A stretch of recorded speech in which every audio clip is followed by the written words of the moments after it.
अस्सलाम वालेकुम। आज की इस वीडियो में मैं आपसे इंफॉर्मेशन शेयर करूँगा फ़्रॉड के बारे में कि जो जापान में बैठी कंपनीज़ जो हैं वो आमतौर पर इसमें मुलव्वस होती हैं। कंपनीज़ कह लें या अफराद कह लें जो उन कंपनीज़ को चला रहे हैं, तकरीबन एक ही बात है। और अमूमन ये कंपनीज़ जो है ना, ये वो कंपनीज़ होती हैं जो छोटे स्केल पर काम कर रही होती हैं, जिनका बहुत ज़्यादा नाम नहीं होता मार्केट में। अब इसमें बेसिकली क्या होता है कि आपने गाड़ी ख़रीदी मसलन 1 मिलियन येन की, यानी 10 लाख येन की आपने गाड़ी ख़रीद ली। जब आपने गाड़ी ख़रीद ली तो ऑक्शन से बेसिकली एक आपको इनवॉइस मिलती है जिसमें 10% टैक्स चार्ज होता है। जिस तरह आपके यहाँ वैट होता है बाहर के मुल्कों में, जिस तरह यूएई के अंदर आप गाड़ी ख़रीदते हैं ऑक्शन से तो उस पर वैट चार्ज होता है।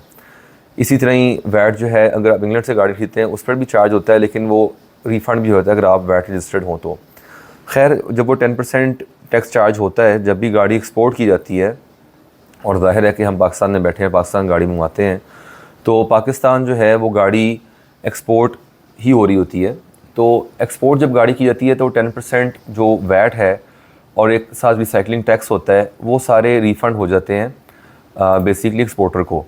उसको रिफ़ंड होते हैं, डिपेंड करता है कि वो अपनी रिटर्न्स जो है वो क्वार्टरली फ़ाइल करता है या यानी कि बाय एनुअली फ़ाइल करता है, 6 महीने बाद या साल बाद वो फ़ाइल करता है। बहरहाल वो उसको पैसे रिफ़ंड हो जाते हैं। तो इन शॉर्ट जो एसओपीज़ चल रहे हैं अच्छे काम करने वालों के, वो ये हैं कि वो कभी भी टैक्स आपसे चार्ज नहीं किया जाता।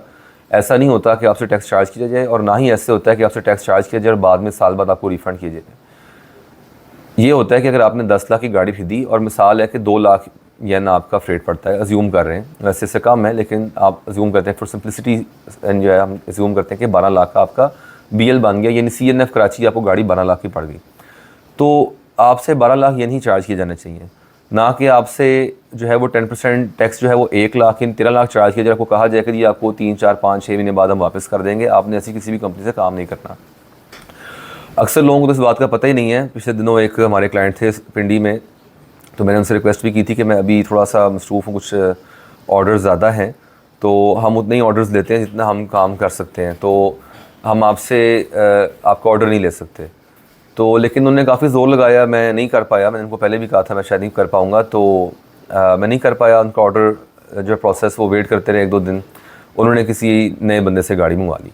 फिर उन्होंने मुझे इनवॉइस शेयर की कि आप मुझे थोड़ा सा जो है वो शेयर करें, अपनी नॉलेज इंसाइट डालें इसके ऊपर कि आया कि ये गाड़ी मुझे ले लेनी चाहिए। ये देखें जो उन्होंने इनवॉइस भेजी है 10% टैक्स लगा। उन्होंने N1 खरीदी थी, तकरीबन 1 लाख येन उनसे वो टैक्स चार्ज कर रहे थे। देखें जी इनवॉइस ऑप्शन से है जापान की, तो आपसे हम 1 लाख जो है वो ये लेंगे अलग से। तो मैंने उनको बताया कि यार 2 लाख रुपए तो आपने उधर ही दे दिए एक्स्ट्रा, इतने की तो गाड़ी आपको यहाँ से मिल जानी थी शायद, क्योंकि छोटी गाड़ी में तो बहुत ज़्यादा मार्जिन नहीं होता अगर ग्रेड वाली हो तो उसके अलावा आप उसको इंपोर्ट करने की फ़ीस भी दे रहे हैं उस बंदे को, और जो है 2 लाख आपने वो दे दिए, तो शायद 2.5-3 लाख रुपए आपने गाड़ी मंगवाने के दे दिए। इससे सस्ती तो गाड़ी है कुछ शायद यहाँ पर मिल जाएगी। उन्होंने कहा आपकी बहुत मेहरबानी, आपने मुझे गाइड किया और अब इंशाल्लाह जो है मैं उससे वो पैसे वापस लेता हूँ। तो इन शॉर्ट ये जितने की स्क्रीन पर आपको ऑप्शन में खुद एक्सेस होना चाहिए। आप देखें गाड़ी आपने जो ख़रीदी है वो कितने की बिकी है, फ्रेट आपका प्री डिसाइडेड होना चाहिए। 15,000 तकरीबन बैंक चार्जेस होते हैं। तो 10 लाख की गाड़ी ली, 2 लाख फ्रेट पड़ा। वैसे 2 लाख में बैंक चार्जेस भी इंक्लूडेड होते हैं। 1,75,000, 1,85,000 फ्रेट चल रहा है, उससे कम भी शायद कुछ कंपनी से चल रहा है। बहरहाल अगर आपका 2 लाख फ्रेट है तो 12,15,000 आपका टोटल जो है ना, ये आपकी जो पेमेंट है जानी चाहिए जापान, ठीक है। और 10 से लेके 15,000 के दरमियान आपकी बैंक डिडक्शन होगी, वहाँ पर पूरे पैसे उनको वहाँ पहुँच जाएंगे। कोई 10% ऑप्शन की फ़ीस का आपने उनको नहीं देना। अगर आप लैंड क्रूज़र ख़रीदते हैं 1 करोड़ की गाड़ी के ऊपर 10 लाख येन उनको आप दे बैठेंगे, 1 मिलियन येन, तो वो आपको शायद वापस भी ना करें अगर आप एक गाड़ी मंगवाते हैं। इसलिए मैं कहता हूँ कि आपने एक गाड़ी मंगवानी है, कभी भी ये तजर्बा खुद ना करें कि जी मैं गाड़ी खुद मंगवाऊँगा मुझे सस्ती पड़ेगी। यकीन करें कि मेरा नहीं ख्याल कि आपको कोई फ़ायदा होगा अगर आपने एक गाड़ी मंगवानी है। आप किसी इंपोर्टर के पास जाएँ, उससे उसके चार्जेस कम करवा लें। अगर आप लाख रुपये नहीं देना चाह रहे, आपसे कहें 75 ले लें, 50 ले लें, जिस पर भी वो मानते हैं, लेकिन ख़ुद गाड़ी आप ना मंगवाएँ। एक गाड़ी अगर आपने मंगवानी है, क्योंकि आपके साथ फिर इस किस्म के फ्रॉड्स होंगे। अगर आप ये काम करना चाहते हैं तो आप सोचेंगे यार मैं खुद करता हूँ, मैं ये फ़ीस बचेगी। मैं आपको ये मशवरा दूंगा कि आप कम से कम 5 गाड़ियाँ किसी इंपोर्टर के थ्रू मंगवाएं, प्रोसेस को समझें, फिर आप ज़रूर खुद काम करें। आप खुद करें, आप डिपेंडेंट ना रहें मेरे पर या किसी और पर। लेकिन पहली गाड़ी का तजर्बा जब आप खुद करेंगे ना, तो आप यकीन करें कि आप बहुत ज़्यादा धक्के खाएंगे। आप एजेंट्स को फ़ीस ज़्यादा देंगे, आप ट्रांसपोर्टेशन वालों को आप फ़ीस ज़्यादा देंगे, आप जो है इनएफिशिएंट मींस यूज़ करेंगे पैसे ट्रांसफ़र करने के, ठीक है ना, आप ऐसी ऐप यूज़ करेंगे अपने मुल्क से जहाँ से आपने पैसे ट्रांसफ़र करने जिसमें शायद आपको महंगा पड़े, ठीक है ना। इसके अलावा फ्रेट भी आपको शायद ज़्यादा पड़ सकता है, गाड़ी भी आप गलत उठा सकते हैं, टचिंग वाली गाड़ी उठा लेंगे। जापान में भी मीटर रिवर्स गाड़ियाँ आती हैं, लिखा होता है ऑप्शन शीट पे किस मीटर रिवर्स है, वो बता देते हैं, तो आपको पता ही नहीं चलेगा। जो एक्सपोर्टर होते हैं उनके पास आप जैसे सैकड़ों क्लाइंट्स हैं, एक रेप के पास उनके 10 नहीं 20 क्लाइंट्स होंगे।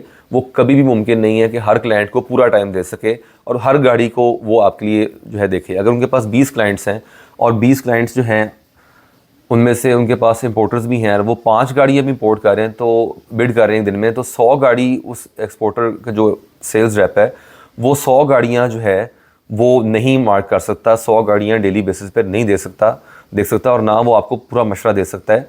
अगर आप किसी ऐसी बड़ी कंपनी से काम कर रहे हैं जिन्होंने शायद 20 तो मैंने बहुत कम बता दिए हैं, 50 या 100 क्लाइंट एक बंदे को साइन किए हुए हैं, तो इसलिए आपको इसका फ़ायदा नहीं होगा। तो हमेशा इंपोर्टर यूज़ करें। अगर आपने शुरू करना है ये काम, ये गाड़ी मंगवानी है, अच्छा कंसल्टेंट यूज़ करें। हाँ, अगर एक्सपोर्टर वहाँ पर आपका ट्रस्टवर्दी है और आपसे सही चल रहा है तो आप इंपोर्टर ना यूज़ करें, आप डायरेक्ट एक्सपोर्टर के पास चले जाएँ। मैं ये नहीं कह रहा मुझसे गाड़ी मंगवाएं, जिससे भी गाड़ी मंगवाएं, आपको मैंने तरीक़ेकार बता दी। हमारी कोई ख्वाहिश नहीं है कि सारे जो ना वो वीडियो देख के हमें कॉल करें, किसी और के पास ना जाएं। आपको जो बंदा बेहतर लगता है उसके पास आप जाएं। हमारा काम सिर्फ मशवरा देना है और उसके एवज़ हमें कुछ नहीं चाहिए आपसे। ये सिर्फ इसलिए हम करते हैं कि आप किसी बड़े नुकसान से बच सकें। तो ये मेरी तरफ से इन्फॉर्मेशन थी आज की। उम्मीद है आपको इससे फ़ायदा हुआ होगा और इंशाल्लाह उम्मीद है कि आप जिस तरह हमारे एक और क्लाइंट जो हैं जानने वाले वो फ्रॉड से बचे, आप भी फ्रॉड से बच सकेंगे। ऐसा नहीं है कि सिर्फ फ्रॉड पाकिस्तान में होता है, हम England, Thailand, Australia, Japan, UAE में भी गाड़ियाँ भेजते हैं और मंगवाते हैं और पाकिस्तान में भी काम करते हैं। अल्लाह का शुक्र है। ये मसाइल हर जगह होते हैं, लेकिन हमारे यहाँ ये इनकी रेशो शायद ज़्यादा है, परसेंटेज ज़्यादा है और ये हाईलाइट ज़्यादा होते हैं यहाँ पर। तो इसलिए किसी मुल्क में काम करें, अपनी एहतियात पूरी करें। वीडियो देखने का बहुत शुक्रिया। अल्लाह हाफ़िज़।